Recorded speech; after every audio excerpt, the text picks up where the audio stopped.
اس وقت جب کوئی آتا تھا ادھر، کوئی افسر آتا تھا، یہ کہتے تھے کہ بڑے صاحب آ گئے ہیں، بڑے صاحب آ گئے ہیں، اور سب سائلنٹ ہو جاتے تھے.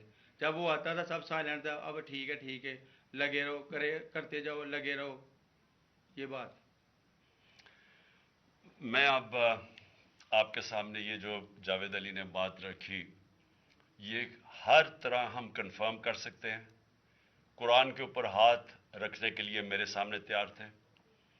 یہ عثمان ڈار کو پھنسانے کے لیے، اس کو کرپشن کیسز میں لانے کے لیے، یہ ساری چیز، یہ جو اس سے 164 کا بیان دلوایا گیا، اور پھر بیوی بچوں کو ساتھ والے کمرے میں لا کے ان کو کہا کہ اس کو ننگا کریں گے. یہ سیدھی بات بتائے. بیوی کو کہا کہ اس کو ننگا کر کے اس کی تصویریں بنائیں گے اور پھر فیس بک پہ چلائیں گے. میں آج اپنی بڑے رسپیکٹ سے، میں اپنی عدلیہ سے، میں اپنی چیف جسٹس صاحب سے کہنا چاہتا ہوں کہ دیکھیں، میں اب سے نہیں، جب سے ہماری حکومت گئی ہے، میں تب سے کہتا رہا ہوں کہ ہمارے بنیادی حقوق کی حفاظت کون کرے گا. شہباز گل کو اٹھایا، اس کو ٹارچر کیا گیا، اس کو ننگا کیا گیا، اس کو لٹکایا گیا اوپر، اس کو مارا گیا. اس سے بیان دلوا رہے تھے کہ عمران خان کے خلاف سٹیٹمنٹ دو، جو اس کو کہہ رہے تھے عثمان ڈار کے خلاف سٹیٹمنٹ دو. اس کو میں تب بھی، میں نے صرف ایک میرے منہ سے نکل گئی اور غصے میں نکل گئی کہ ہم جس جج نے ان کو ریمانڈ دلوایا تھا واپس، شہباز گل کو واپس جیل میں، جب وہ ٹارچر ہوا تھا، تو میں نے کہا قانونی کارروائی کریں گے. میرے اوپر کنٹیمپٹ نوٹس کیا گیا. لیکن کوئی، کسی نے، ایک کسٹوڈیل ٹارچر ساری دنیا کے اندر منع ہے. کسٹوڈیل ٹارچر کے اوپر کچھ نہیں ہوا. پھر اعظم سواتی کو اٹھایا گیا اور ساری قوم کے سامنے، جو اعظم سواتی نے اپنے زبان سے بتایا کہ اسے کیا گیا، ایک ٹویٹ کے اوپر، اس کا صرف ایک ٹویٹ کر دی تھی اس نے کہ NRO2 باجوہ نے دیا، جو سب قوم جانتی ہے. اس کے اوپر جو اس سے کیا گیا، پھر ویڈیو بھیجی گئی اس کی بیوی اور اس کی بیٹی کو.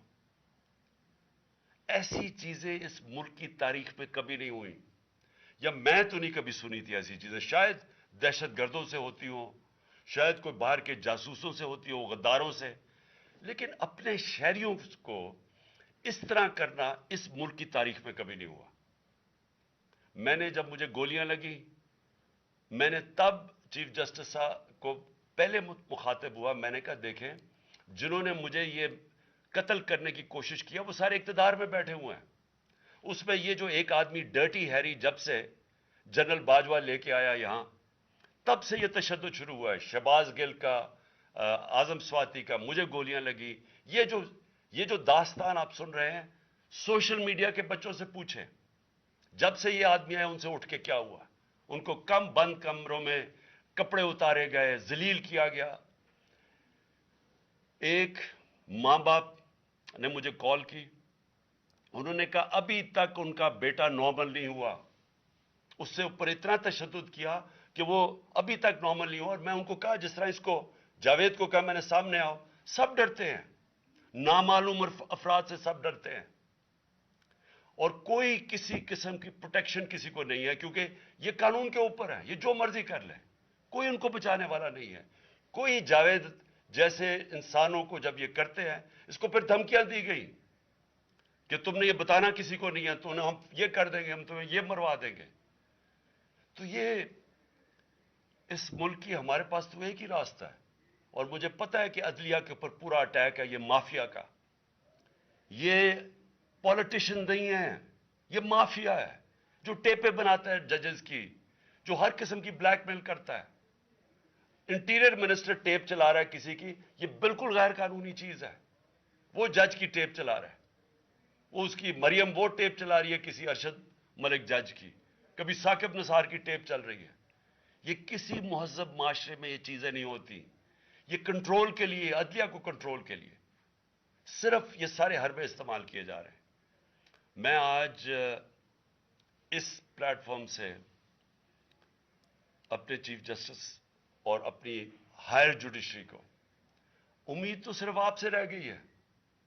اس وقت جو جس طرح کا ظلم کیا جا رہا ہے، یہ نامعلوم افراد جو کر رہے ہیں اس ملک کے ساتھ، اور خاص طور پہ جو ڈرٹی ہیریا ہے، میری ساری انہوں نے، یہ کیسے ہو سکتا ہے کہ میری جو ساری جے آئی ٹی کی رپورٹ تھی، جو انہوں نے فورینسک ایویڈنس جمع کی ہوئی تھی، وہ ساری ختم کر دی ہے.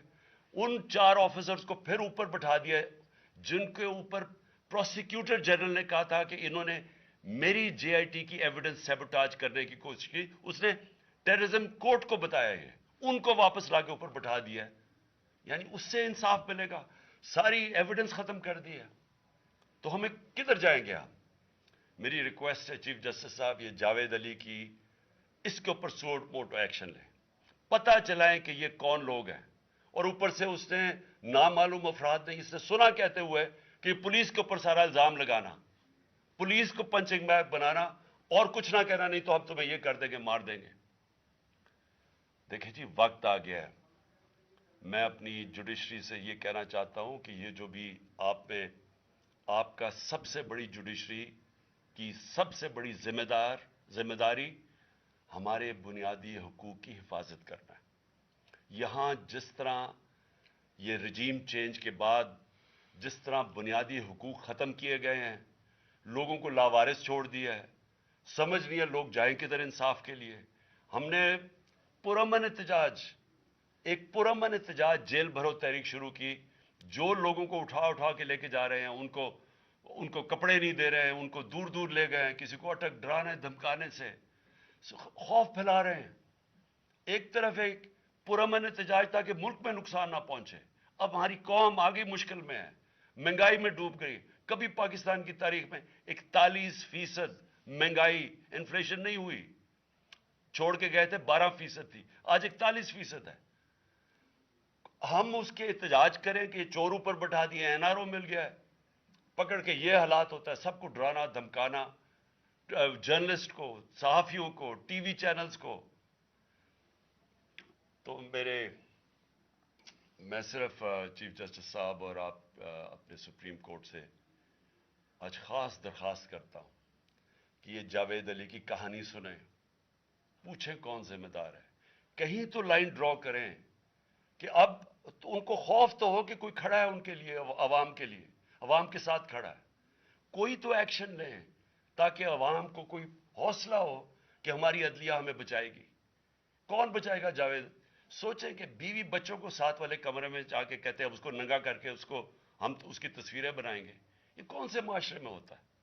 یہ کوئی غدار ہے؟ کوئی ایک چوکی دار کی کلاس 4 کی نوکری کر رہا ہے، اس سے اٹھا کے یہ کیا کہ جی اس کے خلاف ایویڈنس دے، کہ وہ دیکھیں جی کتنا آپ نے اس کے لیے کتنی، پتہ نہیں کدھر سے اس نے کلاس 4 کے چوکی دار نے پتہ نہیں کیسے پیسے بنا کے دینے تھے اس کو. لیکن کوئی ایویڈنس مل جائے تاکہ کسی طرح تحریک انصاف کا جو سیالکوٹ کا ہمارا ڈسٹرکٹ کا پریزیڈنٹ ہے، اس کو کسی طرح گندا کیا جائے اور اس کو کسی طرح نااہل کیا جائے، کسی طرح اینٹی کرپشن میں آ جائے. اور یہ ہے پنجاب کی جو انہوں نے کیئر ٹیکر گورنمنٹ، یہ جو ایک بددیانت دار ایک میں اس کا نام مجھے سمجھ نہیں آتا کہ ایسا گھٹیا چیف الیکشن کمیشن اس ملک کی تاریخ میں نہیں آیا، کہ شرم نہیں آئی کہ نیوٹرل کیئر ٹیکر یہ حرکتیں کرتا ہے. یہ نیوٹرل کیئر ٹیکر کے نیچے ہو رہا ہے.